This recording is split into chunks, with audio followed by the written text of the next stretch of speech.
how do you come up with something new every single day? Someone said to me, I miss you in Emmerdale.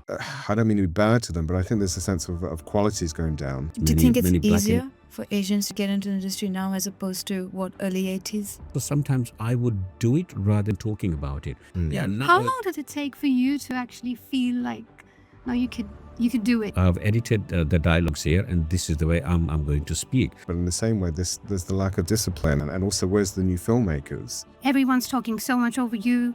You just don't know, your voice gets lost. He's going to regret it now. No. Introducing a little thief to BAFTA.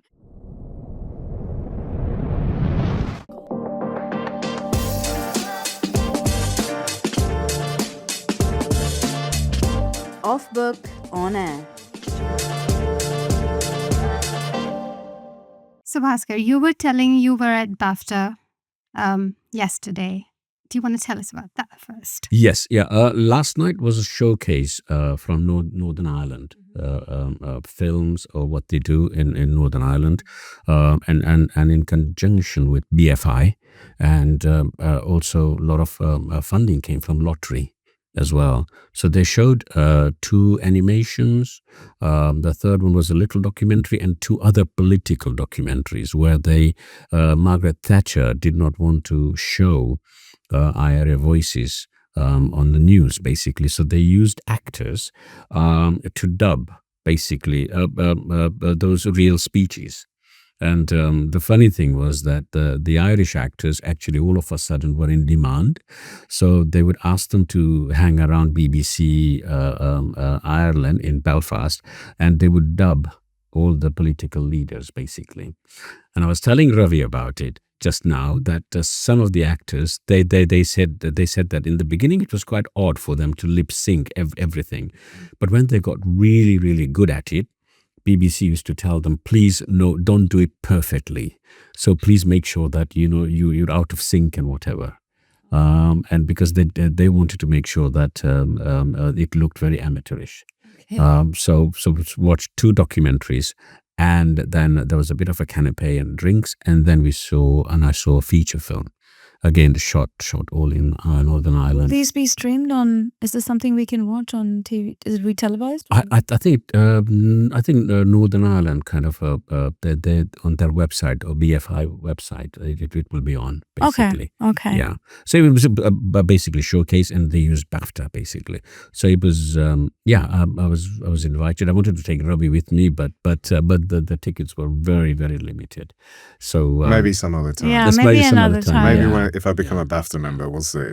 I remember the first time I was invited for a meeting years ago.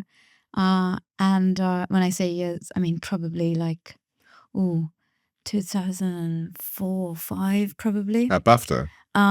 Yeah. Oh, right. Yeah.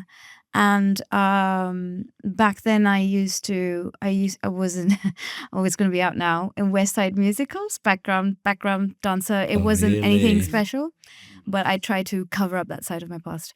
But coming back to BAFTA, coming back to the BAFTA story, it was my first time. I'm young and I'm like, oh my God, BAFTA. And so when you go there's a beautiful, it's a different lunchroom now. It's quite modern now, but it was slightly different. It was more intimate before. And they had everything has the BAFTA logo, the coaster, the this. And you know me, Sue knows me in merch.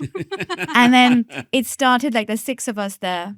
And then there were 5 coasters. And then there were 4 coasters. And then the head of one of the producers of Finewood, he's going, is it just me or are we missing cutlery? And there's me, the little klepto with the back. And it made of paper with the gold logo. In case, yeah. Tani the magician. And now, so before we aired, Bhasker's saying, oh, you should become a member. He's going to regret it now. No. Introducing a little thief to BAFTA. No, you have to become a member because it's a great place, isn't it? You've met. No, I think that's the tip of the iceberg. Laughing? Because you haven't seen us at BAFTA yet, and what we do at BAFTA, it's just you have a couple of hours to get free drinks, and we're just running in there saying, "Well, give us the bottles, give us the bottles," And I'm sitting there working how much is your budget? And they say £800. I said, right, we've got about this amount of time to We as need much to as go we can. together, please. Can we Mhm. do that? I'm serious. Basker's Yeah. the man. Yeah, I mean, we can Basker, remember, so we can very we grateful can that he's go. taken Yeah. me. There's a few times, and I've loved it. It's just been wonderful to be connected. And Brilliant. But when they have their socials, you meet an amazing amount of people, Do. and from different backgrounds. I think you've met editors, you've met writers, producers. Yeah, last game night. executives as well. Is it Yeah, it's accessible to newcomers? Because a lot of young independent it's called BAFTA filmmakers, Connect, right? and for the young people, they have a kind of a limited amount of kind of a not entry access to a lot of stuff, but BAFTA Connect actually gets young people get together. They have socials as well. So recently, I saw a short film called Salvage, two Polish women and an Indian actress turned producer now. And just after COVID, they shot around around Leavesden. Okay. And they had a day and a half. They had 2 days. In 2 days, they shot this 5-minute or 10-minute film called Salvage, and it was brilliant. And when I found out how they met, and they met through BAFTA Connect, saying let's do something. That's great. And just shall we do something? Shall we do something? And the three of them got together. And the Polish women, they're not even girls. They're in their mid-40s, or could be, because it's nowadays very hard to sort of find the age. But I thought, my God, yeah, they had this dream to do it, and they've done it. And now the film is accepted on a platform, I think I told you, where they have, I think, 80 million people watching it. Goodness. So their short film, it will be on, and they just show short films all the time. But 80 million viewers worldwide. Right. So can you imagine? You've just done a Brilliant short That's film, insane. That's insane. and it was done with no budget. Really? Yeah, no budget. Yeah. That just shows the power of when you doubt that, you know what, it is intimidating. You go into the industry and you see, the wealth. You can just feel the wealth. And can you imagine someone whose budget was like 500 quid, if not less, coming into these multi-million pound or dollar? It is. And I think that's one message in this podcast that we wanted to convey is how do our listeners relate to accessibility in industry, in any industry? I think it's become easier now for them, though. I think it's become a lot more. It's still talent. It still boils down to talent, I think. But there is more accessibility than there was in your days, Bhasker, especially, and in my days as well. I think because you've got the phone. You've got more access to equipment now. Everyone's got their own mini studio. It's like Francis Coppola saying, back in '83 with One from the Heart, someday there's some girl, in Texas is just going to be in a little garage making her film. And I always thought, what's he talking about? But he's right. It's happened now. And I think now more so than ever, you can just do that. It's just a matter of drive, talent, and having people to support you. An idea. And the idea, of course, absolutely ideas. During COVID, we had one actor from Emmerdale, and we were all at home doing nothing. And then in his shed, he started making a video, a little story about anything. So he found this mug, and he would go, and it would be full of cobwebs and whatever. And then he would find a history about this mug, where it came from.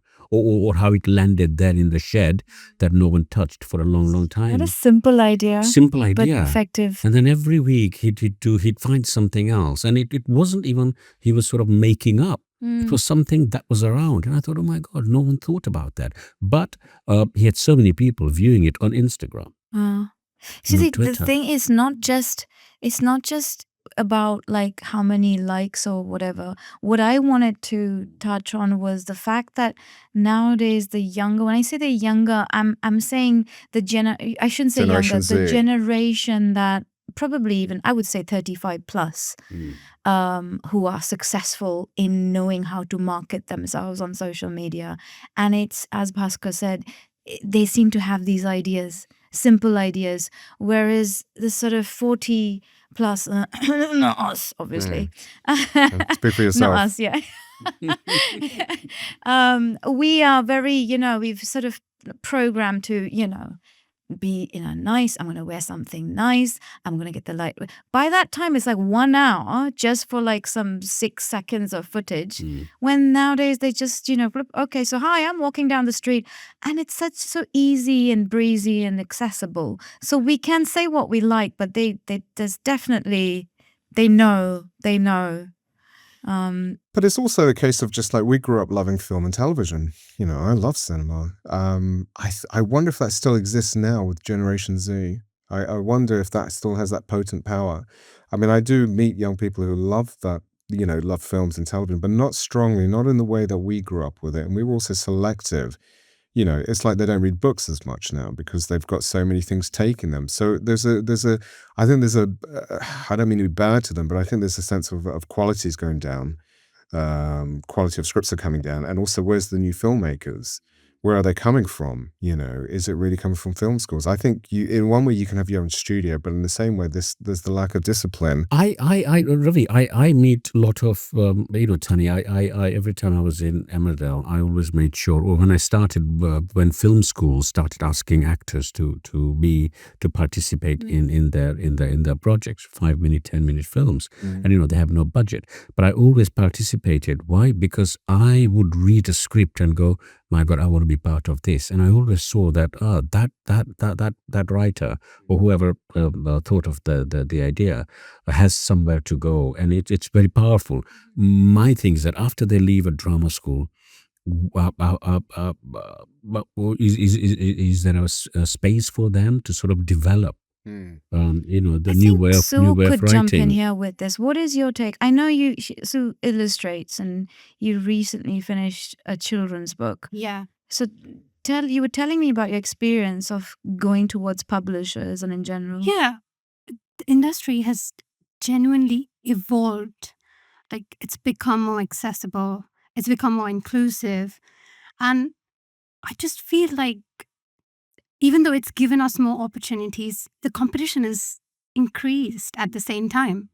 Like, you can just pick up your phone, record that reel, go live in 2 minutes. And even though you're just in front of people, it's just so much public scrutiny all the time that there's positive, there's negative. Everyone's talking so much over you. You just don't know, your voice gets lost. But I wonder just about the whole thing about narrative, because we're talking about narratives, aren't we, really? And in the sense of what social media is, it's basically like we're putting the camera on me. I just want to talk about me, my issues, my problems. It's like, I don't really care. I want to just know more about a story. I want to know something that can be relatable in some ways, but I want to see something that's entertaining. And I'm wondering if that's causing this. I don't know if it is causing an issue. I know it's causing an issue with the quality of scripting and books and what have you. But I'm wondering if there needs to be, the balance has to be addressed. And I wonder if people from that generation are going, you know what, I'm sick of seeing me. I'm sick of seeing you as well. I'm sick of this. And also at the same time, you're seeing social norms of actually having a conversation kind of thrown out the window in a way, where I, meet certain people of even my generation, I've got to say, you can't talk to them so much in the way where you sit down at the table. It really seems to be more like, I need to text you, or I need to just do it via phone. There's something missing, so like a real lack of humanity that's been broken down. And it's not their fault. I think it's just the way society has been. Technology has really gone so fast and escalated faster beyond, how we are as human beings to be able to catch up and have that balance. So I wonder if that's having the effect, as you say, as a writer breaking in, and there's all these choices. But I think there's still an audience for it. I feel like everyone's writing today. It's just go on Instagram and see how many people are writing. Everyone's so-and-so writes, so-and-so writes, and so-and-so writes. And everyone's talking about pretty much the same subject. You are writing a romance novel about this man who is a wolf, right? And he's a prince, or he's a billionaire. There's probably 100 stories with billionaire men, right? And that's under, it's a work in progress right now.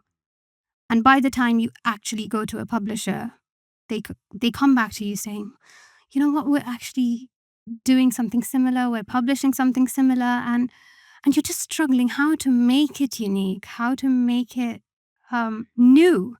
And how do you come up with something new every single day? So by the time you've written 5 chapters, you actually have someone else talking about it on Instagram. You think it's old? No, not old, but yeah, it's been done and dusted. it like for you, Bhasker? I mean, you've gone from like the Indie Jones, hope you don't mind me, No, that's right. Indie Jones films, which I worshipped way before I met you, Ravi. Yes, for the record. And now, and then there's like Emmerdale, right? I mean, so if you were to compare how as an actor back then to now, what is your take on? So like you said about writing, there's so many people who want to write, so many actors when I started acting. So I got my equity card in 1980. There weren't that many Asian actors or Indian actors because a lot of actors from a Muslim background or Pakistani background, they weren't around because parents weren't encouraging them. So I met a lot of Punjabi. For example, if I can break down our kind of ethnicity or whatever, a lot of Punjabis and not many Gujaratis either, because my background is I'm a Gujarati, and parents didn't encourage them to get into arts. So there weren't that many. Because we weren't that many, there weren't that many filmmakers or writers either, and we were new to the game. The whole game. I mean, people watched Satyajit Ray's movies, but they was all from India. We didn't have any big filmmakers from Britain, and we were a new community. I would say at BAFTA, I only joined. It's been 2 years now. Prior to that, I never saw that many Asian faces there. Even if they were there, I never saw them around. Now I go to any films or whatever to see any films. I see many faces. Do you think it's easier for Asians to get into the industry now as opposed to early 80s? I think that they're encouraging. They're feeling guilty that they haven't included sort of lot of Black and Asian writers, directors, editors, or whatever. There was a time, there was a year that you.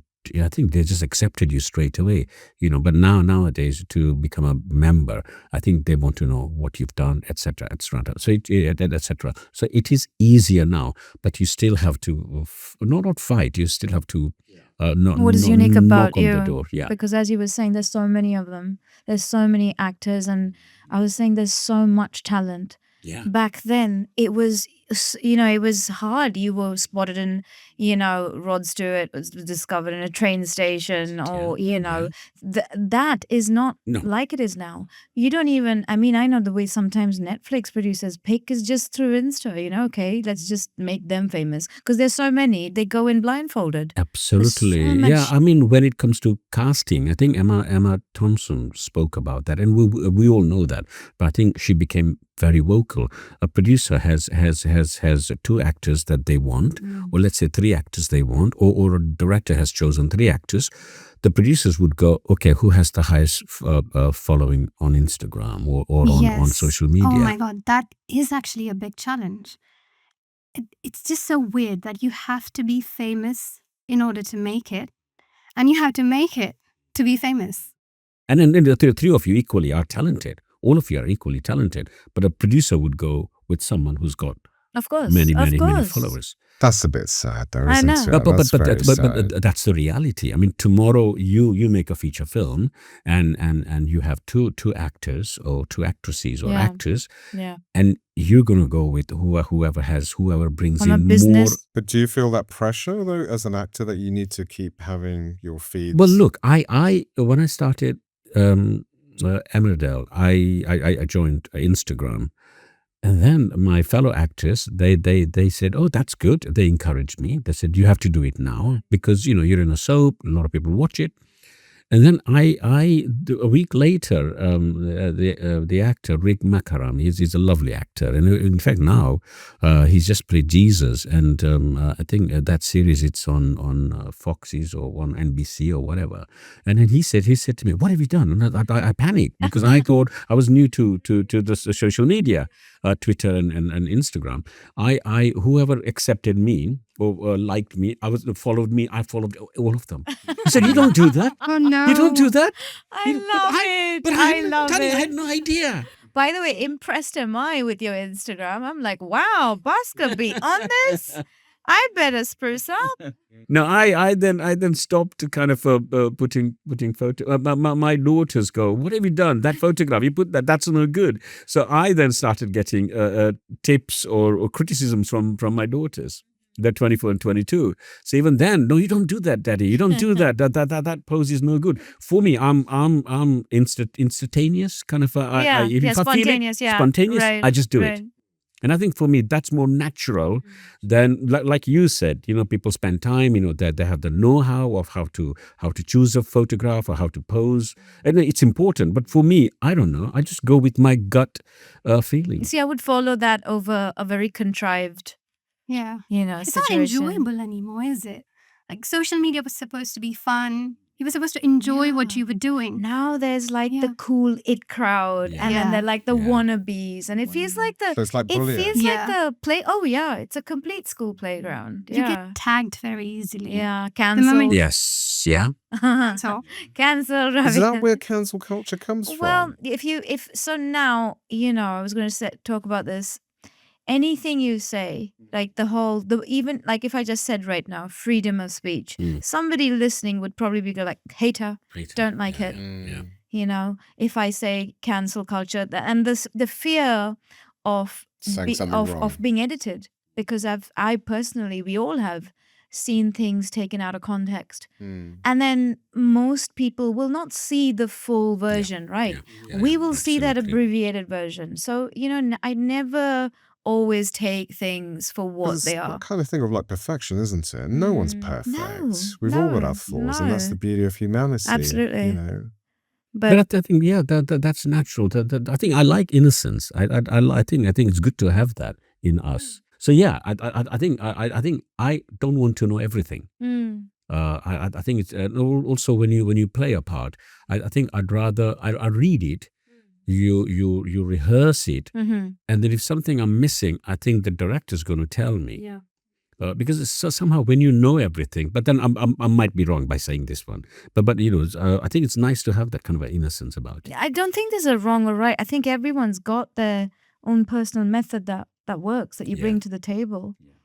Like, I mean, watching Emmerdale, the scene where you're talking, I think to your son, or was it?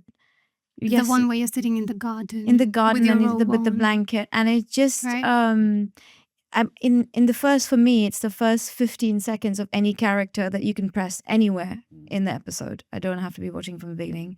And when I'm lost in the character within 5-6 seconds, I'm believing it. Right? It's the reality. And that's the honesty. That's the power of acting. And I think Bhasker's always done that. You've got that. I mean, the connection I had with you, of course, was Southall and Wild West. And there's this film that we always keep talking about. I keep saying that needs to be resurrected. Is that how you met? No, but that's how he. I've been meaning to say this. The first time I met Ravi. Through Atif. I had long hair back in those days. Another producer, you had. I had long hair, didn't I? Did I have long hair as me too? No, I didn't. Did you do the flick? All the time. And Bhasker came over and said, "You need to move this one." Oh, wow. So you've been doing this for quite a while now. Fixing people's hair. No. That's a good one. Oh, that's very good. But I'll tell you what. It takes courage and also confidence as well. Now, here we are, four of us talking, and if something that I think is not bothering me, but something's not right, there's no harm in correcting it, because why not? Yeah. Because we're all human beings. So if no, that I would. You would. I would do it purposely. like that. Yeah. I'm keeping on that that in. side. Yeah. No, it's okay. No, yeah, Is it good now? Yeah, it's good. Yeah. Thank you. But once I was doing a short film with Shabana Azmi. And it was a 10-minute short film, and I was a bastard of a husband. And I remember there was a shot that I was actually, she was blocking me or I was blocking her, and I just wanted to make sure, no matter how time wise you have no time and you have to get that shot done because the light is going. You have to correct yourself, and I sort of corrected myself and corrected for her as well, and here she is a big filmmaker, right? Shabana Azmi, and you want to respect kind of each other and not let a mistake go unchecked, basically. Would you Yes. say you're a perfectionist? Well, I think we all are, but at the same time, you can't be. Sometimes I'm on a set, and some actors. There was one actor, and I wouldn't name him. He used to come on the set. It was a BBC drama, and he would say to the director, he said, "I've edited the dialogues here, and this is the way I'm going to speak." And you think, hang on a minute, it's a series. Yes. They've written it. So many of the producers and script editors have gone through it. And how can you come in? But because he was playing the lead, You see, he rearranged the script without yeah, permission. but the dialogues, and he would Without say, yeah, I looked at my dialogues, and I think this is the way my character Also, would I'm not speak. alone. Okay. Not the only one. I'm not the only one. Yeah, no, but if it needs doing, yes, you do. No, not but, me. But, yeah, I can't. This I can't say. But yes, I've experienced yeah. what this director experienced. Yeah, but then he was telling Peter O'Toole, who was in it as well, and he was telling Peter O'Toole how to act. Wow. Peter O'Toole. Lawrence of Arabia. I've seen Sir Ridley being told Oh, really? that I think I respect your vision, sir, but I think it would be better this way. Yeah, but I mean, Kevin Costner said it, which recently he said it, and something that he was doing with Gene Hackman. Oh, I know that You film. you must have read God, about it. I've seen, yes. It was it a courtroom drama or No, something? he was directing White Earp when Hackman was playing his father. Yeah, That's it. And, Yeah. and, and, Yeah, and, 4-hour film. Yeah, and the director wanted it shot one way, and he said that's not going to work. That's not going to work. But he said I put my foot down, and he said at the end of the day, Gene Hackman, he said he was in a parking lot, and Gene Hackman said, you stopped him, and he went over and he said, I'm glad you did that. He said. Meaning that you've got guts, you've got vision. So I think one can actually, without being too knowing, I think can it's the say, approach. It's how you do it. yeah, Don't yeah. tell I would never, tell or order. I think that's disrespectful. How about suggest? That's it, yeah. But it's all servicing to the story in the film. And I think if Absolutely. actors come along and they can see something and interpret it and go, you know what about this? And I think tweaks are acceptable, but when they rewrite half the script, Have narratives evolved? I think narratives have, they have in some ways. I mean, the anti-linear narrative was something I grew up with, Pulp Fiction, Reservoir Dogs, Tarantino, they really took it to a stand, to a real interesting art form. Chris Nolan, I mean, you look at what he's doing now, I mean, that's very much become the lexicon of like all filmmakers coming up now, with using those fast cuts and speeding across and, manipulating time much more so. And I think the audience has become very sophisticated to be able to digest that. Yeah, I think so. But I also enjoy simple way of telling without really jump cuts or whatever. I really enjoyed that as well. But yeah, horses for courses, yeah. Yeah, I feel as I'm getting older, I'm more towards natural storytelling, But I think the young filmmakers probably, you're talking about narratives. I think they go for jump cuts. So when they're right, they're right in that way. That going to have a cut here. I'm going to have a cut here. They're jumping quite a lot and not trusting a scene that can last for 3 minutes without any jump cuts or just a dialogue between you and me, basically. But that's in the writing. Yeah. I think they lack patience, whether it's listening to a podcast, whether it's watching a film. Yeah. I can't tolerate a slow burn. So I agree. I get that there's a difference between an extensive action film to, something like The Hours, which was fantastic, by the way. But it's, sometimes your mood, what you feel like watching. But I also think it's the way that we grow up and how we have is discipline the right word, but to you know what to expect and how to watch a film like from the 30s, 50s. I mean, one of my favorites is Sunset Boulevard. And I love those films. And there's that beautiful film of Burt Lancaster and Tony Curtis, the one that Sweet Smell of Success, one of my all-time favorite films, which was lambasted on its release and at the same time didn't really make much money, but it's one of the most amazing films about how manipulative people. But you go into those films and you watch them now. I think with a young person's viewpoint, it can be very sluggish and be very slow, and it can be very. But if you go into it and go, this was made in that time period, and you go into it looking at it in that time period, then it's wonderful. And I always had that as a young person, even as a teenager. I will look at stuff and I would go, but this was made in the 50s or the 60s or something. You know, I always had that way of going, okay, so it's amazing what they did. It's amazing with some of the characterizations and stuff that they did. I mean, the work that you did as well was very much more richer in some ways and richer in the storytelling than we could find today at times. And also, what's interesting about the new scripts or the today's scripts are about us as not just nice Indian or running a good business. Everything's hunky-dory, corner shop. Everything's hunky-dory. We all have ups and downs. We all have so many negatives as well, family rows. And I think and I think for young writers, I'm not sure they can tackle all those issues in their work. Do you know what I mean? Or even in their writing or writing a novel, can they? Because I think for me, good filmmakers, they've lived. Yes. I think good writers have lived. And I think the battle of mental health going up and down in every industry, it's so important because sometimes, we all know the great rock stars, they wrote the best stuff when they were high, right? So I'm not saying it's good to be in a negative space, but I think acknowledging it in the industry cannot be more important. Bhasker, I genuinely want to know, we were talking about how narratives have changed and how there's more room for creative input now, provided that there is, it's done in a very approachable, good, respectable way. I want to know how actors can make a story different. How do actors make sure that it's portrayed and it's conveyed in a way that is digestible? Yeah. So for example, when I read Bad Behavior, and it was a man's addiction problem, and I thought it's a challenge because when you're used to sort of eating the same food every day, someone gives you something else that you've never tasted before, and you think, God, do I want to take a chance? I haven't eaten that before. And I think for me, as an actor, I'd rather jump into it and take a chance. And I think in acting, I think you have to take a chance.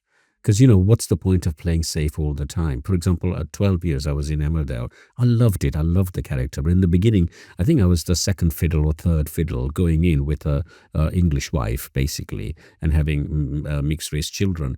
And when we went in, they had a lot of stories were between my sister-in-law and my wife, basically, because that was the storyline that they wanted. They wanted it. So I was always the second fiddle or the third fiddle, which is fine. I didn't have a problem. And also as an actor, being in a soap, on a good night, 10 million watch you.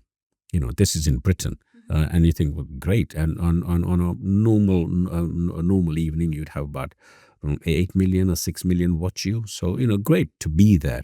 And even now, when I'm up and down in escalator here on the tube, people would, I'm going down and somebody's going up, and they look at you and they'll go, Rishi. That's what I would call you by the character name. The character name, yeah, all the time. And so you do look back and you think, oh, okay, and you smile. And so you have that power. So power as an actor to play the same role every day, there's no harm in it, basically. So there are pluses. But if you feel as an actor that I'm doing the same thing again and again and again, 2 years down the line, they repeat the stories again, because soaps are all about families and families and families, dramas. I then slowly, whatever was given to me, I would then find something to make him more funnier, or not change the dialogues. I would not change the dialogues, but I slowly sort of made him a little bit more funny and kind of likable. I mean, he was always likable person, but I made him kind of a very jovial. So even people say that to me. I think last night I was at BAFTA and someone said to me, I miss you in Emmerdale. And this is someone from the industry. So as an actor, I think whatever's given to you, you take that on board. If you feel that you you want to put something more into it. It's like like apna khana. You just you think, well, this time I want to put a little bit of this, bit of that, and a director would, a writer would go, yeah, actually, I never thought about that. And then also sometimes I would do it rather than talking about it. And by doing it, Tani's going to go, well, yeah, Tani's going to watch it with the directors or other people, producers are watching it, and they'll go, yeah, actually, yeah, that's good. Yeah. Because sometimes I think the people behind the camera, directors, producers, you've got your script, all that's done. And then when the actor brings something new rather than what you envisioned, that is very welcoming. Like, a nervous tick or a stammer, stutter, and I'm like, oh, that really works. That's brilliant, because you get to see it in action. Yes. Yeah. Instead of you going to them and sitting and saying, hey, do you mind if I do this? If you show them what you've got. That's it, exactly. I believe. I think was it Morgan Freeman or someone else, a high-profile actor, said to Ridley Scott, "You never direct me," and he said, "I don't need to direct you because I know that you're going to bring something on the day." He said, "All I need to do is just, was it 9 camera he uses or 10 camera he uses?" But he said, my job on the day, I'm watching a bigger picture. I'm not watching you. Yeah. How you're acting, because you know your craft. Yeah. How long did it take for you to actually feel like, no, you could do it? You could bring your own charisma on screen, and you didn't need someone to tell you. Look, on the day, you're on the trailer, and you have a 6 o'clock, 7 o'clock call. You get there, you put your frock on, and then you go in the makeup room and they do the makeup or whatever. And before they call you on the set, everyone's nervous. I think even Bill Nye said on Instagram, I was reading, it was a good Instagram page, or what do you call page? Or what do you call post? Post. Yeah. And they talk to actors. And even he said, even now, before they call him on the set, he's thinking, am I going to make a fool of myself? He didn't say that, but meaning he's still nervous. And Healthy I think, fear. Yeah, and I think it's good to feel that way. For example, in Emmerdale, we became a family because it's all about families. So you know each other. So even if you fluff something, you sort of stop and just and then carry on with your mistake or whatever. But that's a different way of I don't know, acting, because you know everyone else. But on a film set, you've got hundreds and hundreds of people watching you. Sure. And you have 1 line or 2 lines or 3 lines or whatever. And this one really goes, oh God, let me not fuck it up. So yeah. But I did royally F it up once. I was helping the sound tech guy, and huge, probably, I don't know, maybe around 450 people on set, cranes, the works. And I'm like, yeah. When you were saying, asking Bhasker, like, when did you feel like you made it? Or, as an actor and all that stuff. And I was just holding the boob and going, I made it. To me, that was it. And everything was going according to plan. Directors like action, and I'm just like, yeah, cool. This is my job, gonna do that. And then there's just literally silence, because it was quite a wires, interesting scene. Anyway, and then suddenly stop or cut or whatever. And then there's so many people. You're not really looking at the directors and producers. You're probably talking to whoever crew members that right? Yeah. And someone is sent out of all the 400 people to me. And when your ears burn when your mother tells you off? I don't know about you, but that happened a lot to me. And I was like, oh my God. And I was just feeling this burning flame feeling. And they were like, have a listen. And I'm like, oh, okay. So they played it back. And I watched. And I could hear... I don't know, the new word is ADHD, OCD, where you move, you can't sit still.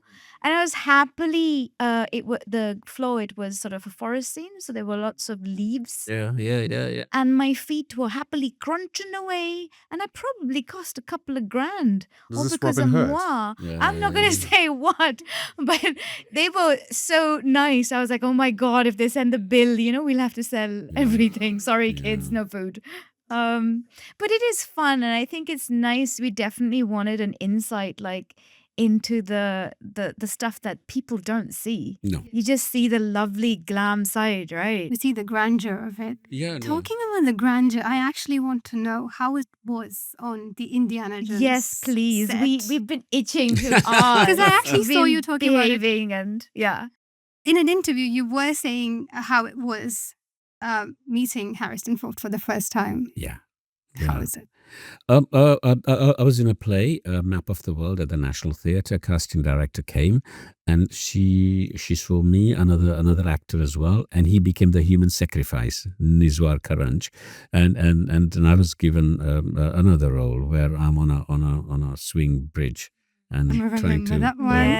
I remember that with the rope. Yeah. So I was excited. It's new in the game. You're in Indiana Jones, Temple of Doom. I knew Roshan Seth because he was in a play, A Map of the World. So he was in it, and he was playing a baddie. Yes, he was. Roshan Seth, Yeah.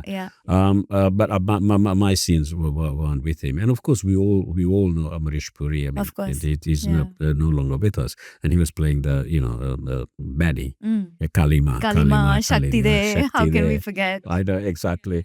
And there I was. I think I was booked over 2 days or something. But my day one, car came, went to Elstree Film Studio, and got ready. And we were all the same, I think, because we were all part of the Temple Guards or whatever. And I was young, naive, and anyway, I got my makeup done, and they said, your dressing room is upstairs, long corridor, and room number, whatever. And I think Steven Spielberg on 3 sets. There was a big set where all the young kids were down there in the cave, I think, in the mine, and another set. So they were all busy.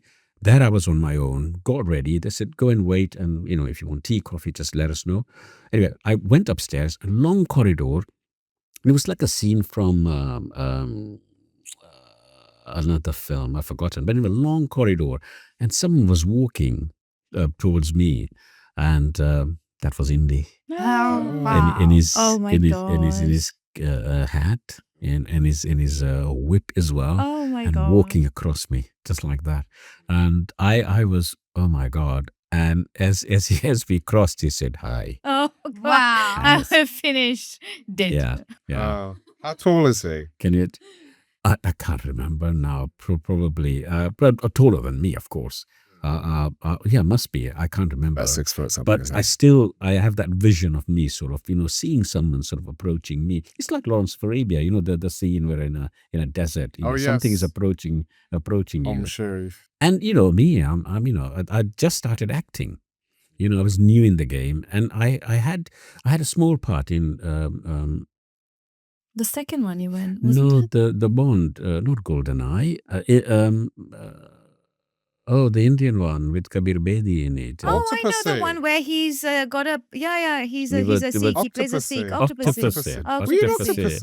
I was Were an you in- octopus. You were an yeah. You were an Octopussy? I was an octopus. I'm What an is octopus. going Yeah. I have- on? I have- Kabir Bedi time. with he's With got Kabir this Bedi, analogy. With the light eye. And he says to Roger Moore, dinner at 8. And so I was with Kabir Bedi. We go and knock on the door, and they've locked James Bond in a room because they Louis Jourdan. I was playing Louis Jourdan's houseboy. Yes. Ah. So there were, he's eating the kind of goat's eyes. Goat's eye. Oh yes, those Yeah. weird Yeah. things. Yes. And then we all found out on the day that they were all made out of marzipan. Oh my So, goodness. so when Louis Jourdan was eating What them, fun. so I was his houseboy. Okay. But I think on a big set, all the scenes were sort of cut out because I was always with him. But the scene that I'm there, it's with Kabir Bedi, and we go up and Sean Connery, or was it Roger Moore? Roger It was Moore, Roger. Roger I Moore. had a thing for Moore, Sir Roger Sir Moore. Roger Moore, Ah, yeah, when I was oh gosh, yeah. Out of all the Bonds, and then I was, he was, before him was Sean He Connery. was Saints, wasn't he? He was in the Saints, wasn't he? He was. Yes, He was. He was. yes, Yeah. yes. No, Yeah. but Moore was my man. I didn't know you were Moore an was my octopus. yeah. Yeah. Oh, So Things yeah, come so out. when you meet these people, and also it's like you said, being on a set with 400 people, and you might be just holding a boom, but the thing is that you're there, and you Yes. never ever Squash, forget that. squash, Russell. And it So, yeah. was like literally. I was like, please send me the tape so I can have a memorabilia of effing up the set. I was here, Tani was here. Yep. Yeah. Credits, rustling leaves to Tani Gill. What was the film? What was, do you know the film? The first Gladiator. All The right. very, yes, very yes. first. Oh my God. I don't even think at the time. I don't think Sir Ridley was Sir Ridley, so it was just Ridley Scott. Probably. Yeah. Yeah, it's just Mr. Scott. That got him out of director jail because his last 3 films hadn't successfully done that well at that stage. I think he so- just wants to direct till he goes to a Yeah. better But place. that really you opened him know. up, and then it's like every year he's got 2-3 films out or I something. mean, a lot of and people God didn't knows like what. Napoleon, but I thought it was cinematically. It was Beautifully done. Beautifully done. I'd like to see the yeah. longer version of it. I think it's just chopped in a way. Yeah, Mm. yeah. But I'd like to It's see. an But acquired you've got your taste. thing with GoldenEye as well. Yes, GoldenEye as well. You know, you work with big producers, small producers, you know, whatever. I think for me, every job is so important. You know, even 1 line or 2 lines. You know, because I'm a workaholic, just like Ravi. Every time I meet Ravi, he said, "Oh, I saw that."